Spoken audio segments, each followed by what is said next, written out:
The ending of Cornell Woolrich's original novel, I Married a Dead Man, is very different from the one Paramount went with. If it felt like the story maybe had one twist too many, that's why. In the book, it's never explained who killed Stephen Morley, and although Helen and Bill do end up together, they will forever be suspicious that the other one is the killer.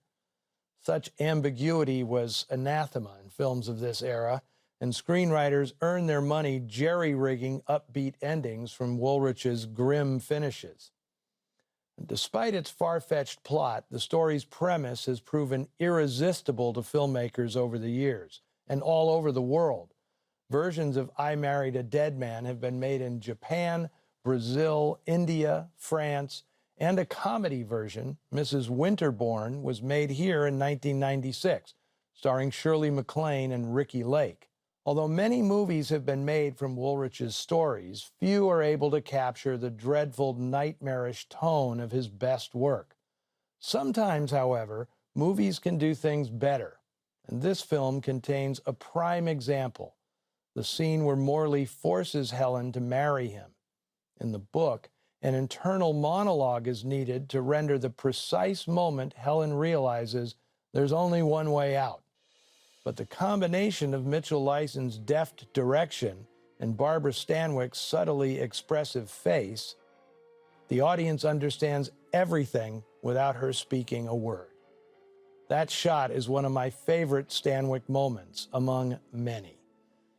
Helen Ferguson's torturous dilemma, having to hide a dark secret to protect her precarious happiness, is something Cornell Woolrich lived with his whole life.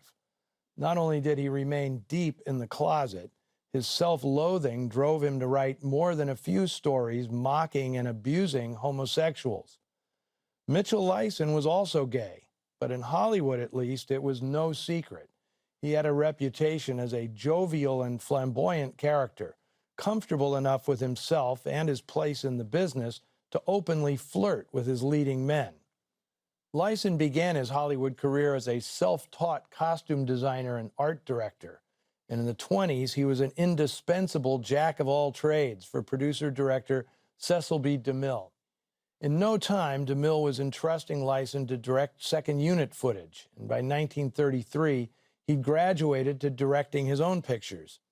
By the end of the decade, he was making undisputed classics such as Easy Living, Midnight, and Remember the Night.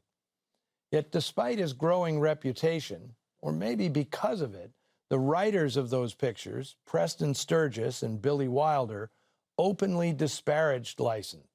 Both of them claimed it was Lyson's handling of their material that drove them to start directing their own scripts. Sturges called Lyson an interior decorator, not a director, a crack aimed as much at his sexual orientation as his talent. For the record, Lyson was an in-demand interior decorator, renovating the houses of his friends and colleagues when he was between assignments. Unfortunately for Lyson, he stopped getting good scripts. During the 1940s, he directed 20 movies, some with his name above the title. Yet he made only 6 features during the subsequent decade before finishing out his career in television. His final feature is a crazy footnote in film history. In 1967, he co-directed an exploitation documentary called Spree. It could have been called Mondo Las Vegas. His co-director was documentarian Waylon Green, whose first credited screenplay, The Wild Bunch, was about to be made by Sam Peckinpah. And Spree is one of only 4 writing credits for Sid Field, whose book Screenplay, The Foundations of Screenwriting, is regarded as the Bible for all fledgling screenwriters. Well, if it came with a copy of Spree, nobody would believe a word of it. Be that as it may, Spree was an ignominious end of the road for Mitchell Lyson, one of Hollywood's most undervalued talents.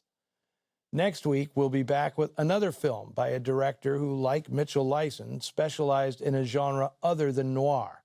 The great Western maestro, Bud Boetticher, takes a crack at a crime thriller with The Killer is Loose, starring Joseph Cotten, Rhonda Fleming, and Wendell Corey.